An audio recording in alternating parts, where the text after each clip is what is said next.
Recently, according to the Wall Street Journal, Chinese government officials are now banned from using iPhones and foreign-branded devices at work due to potential security risks.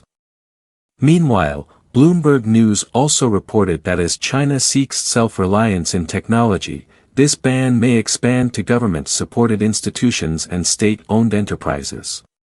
This news has caused a stir.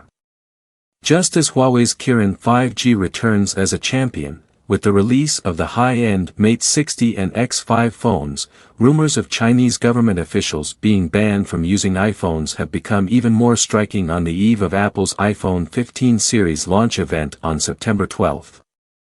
Regarding this, some netizens have searched through Chinese official media and found no rumors about banning Apple, so it is difficult to determine whether the foreign media reports are baseless or not. We have conducted the following analysis on this matter. Firstly, China has been making efforts to attract foreign investment and retain it. From the perspective of reciprocal sanctions, the United States has banned Chinese companies like Huawei, ZTE, and Hikvision, and even imposed restrictions on tech companies like TikTok. However, China has not imposed restrictions on American companies operating in China and has consistently stated, the door to openness is opening wider and wider. Furthermore, from the beginning of the year until now, prominent figures from American companies such as Tim Cook from Apple, Elon Musk from Tesla, and Bill Gates from Microsoft have visited China and received high-level receptions. This reflects China's determination to attract foreign investment and continue its policy of openness. Secondly, Huawei has made a comeback as a champion while Apple is shifting its production capacity. Since being added to the U.S. Entity List on May 16, 2019, and subsequently exiting the U.S. market, Huawei suddenly released the Mate 60 Pro on August 29, 2023. During these 1,556 days, Huawei and the Chinese semiconductor industry have worked together to achieve self-reliance in 5G chip development and production. By choosing to release the phone on the same day that U.S. Commerce Secretary Raimondo visited China, Huawei seems to be sending a message to the United States: your sanctions have failed. On the other hand, there have been reports in the media that Apple plans to shift iPhone production capacity from mainland China to countries like India and Vietnam. It is said that the production of iPhone 15 has already begun in India, and Apple plans for Indian production to account for 25% of global capacity. Eventually, the iPhone production capacity in China will be reduced to below 50%. In addition, foreign companies such as Dell and Sony also announced the transfer of production capacity last year, manufacturing products for the Chinese market only in mainland China. This move is reportedly aimed at ensuring supply chain security and factors such as increased labor costs in China. The specific reasons are complex and sensitive, and it is inconvenient for us to analyze them. Thirdly, Apple and Tesla have already left their data in China. To ensure data security, Apple moved its data to a cloud facility in Guizhou several years ago, isolating it from global data. Recently, Tesla also followed Apple's approach and placed its data in a cloud facility in Guizhou. Previously, Tesla had been prohibited from parking at military, government, and other facilities. Therefore, it seems unreasonable to ban Apple based on data security concerns. Based on the above analysis, there are several possible reasons for the rumors about Chinese government officials being banned from using iPhones, as reported by foreign media.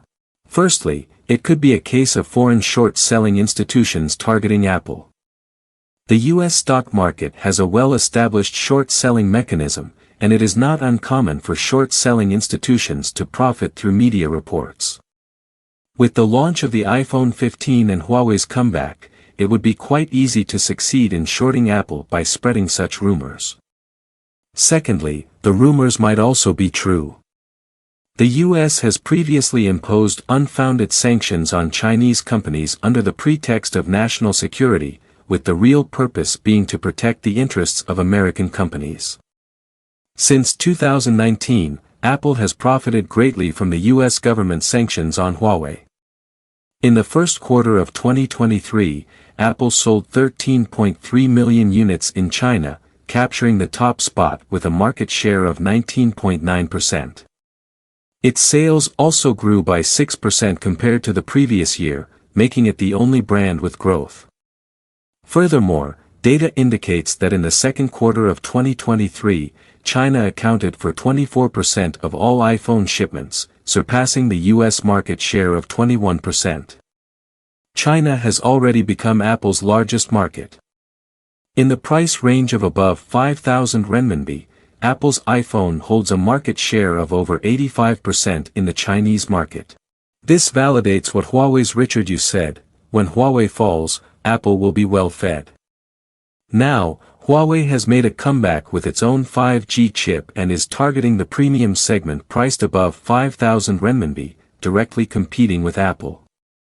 Some analysis firms believe that if Huawei's Mate 60 series sells 20 million units by the end of 2023, capturing 30% of the high-end market, Apple will be the most affected. While Apple has earned significant profits in China, relocating part of its production capacity implies a substantial reduction in employment at its manufacturing plants in China, leading to a decrease in local tax contributions. Moreover, Apple's relocation will also trigger the departure of many supply chain companies, resulting in further negative chain reactions. In addition, it can be foreseen that Apple's sales in China will start to decline. If some of the production capacity is taken over by companies like Huawei, Oppo, Xiaomi, it may help alleviate the employment pressure and survival pressure of the domestic supply chain in China caused by Apple's production relocation. In this economic downturn, we believe that no country will refuse foreign investment and the establishment of factories by foreign companies in their own country. China currently needs the support of foreign capital and the prosperity and stability of the manufacturing industry. China has already developed itself into a powerful force. In an interview a few years ago, Apple CEO Tim Cook mentioned that China ceased to be a country reliant on cheap labor many years ago. The reason for Apple's presence in China now lies in the country's skills, expertise in specific positions, and overall skill level. What Cook meant by these words is that China is no longer what it used to be. It is no longer perceived as a source of cheap labor. Nowadays, Apple's presence in China is more driven by the level of its suppliers, China's market position, and the integrity of its supply chain. In today's world of globalized division of labor, Apple undoubtedly stands as a typical representative. Over the course of several decades, Tim Cook has helped Apple establish a global supply chain system. With this supply chain, Apple only needs to focus on the iteration of the iOS system and the design of the A and M series chips, while outsourcing the rest to suppliers. Each component has 2-3 suppliers, and there is competition among them with winners and losers, leading to annual updates. Thanks to this system, Apple has captured nearly 80% of the profits in the smartphone industry, with annual total profits reaching billions of dollars. Within Apple's supply chain, Chinese companies undoubtedly hold a significant market position. According to the recently released Apple supplier list for the 2022 fiscal year, out of 186 companies, a total of 94 are Chinese manufacturers, including 45 from Taiwan, accounting for over 50%. Additionally, out of Apple's 428 production or research and development sites worldwide, there are 149 in mainland China, still the highest number in any region. From this perspective, the importance of Chinese manufacturers and the supply chain system to Apple can be seen. This directly proves what Tim Cook said: China's emergence as the global factory is not just due to the so-called demographic dividend, but also to its well-developed industrial chain system and continuously advancing technological capabilities. No other country in the world has thousands or tens of thousands of companies competing in a single field, with an internal mechanism of fierce competition and natural selection. The companies that can stand out in the Chinese market are highly competitive on a global scale. For example, In the field of new energy vehicles, China has hundreds, even thousands of brands. The emergence of these companies has stimulated the vitality and product competitiveness of the new energy market. Through intense market competition and elimination, robust and capable enterprises have emerged. Companies like Meituan that emerged during the 100 Regiments Offensive and Didi in the ride-hailing sector, as well as the intense competition in the field of new energy vehicles, all give rise to a group of industry giants and lead to the rapid development of related supply chains. Apple's presence in China is based on this foundation.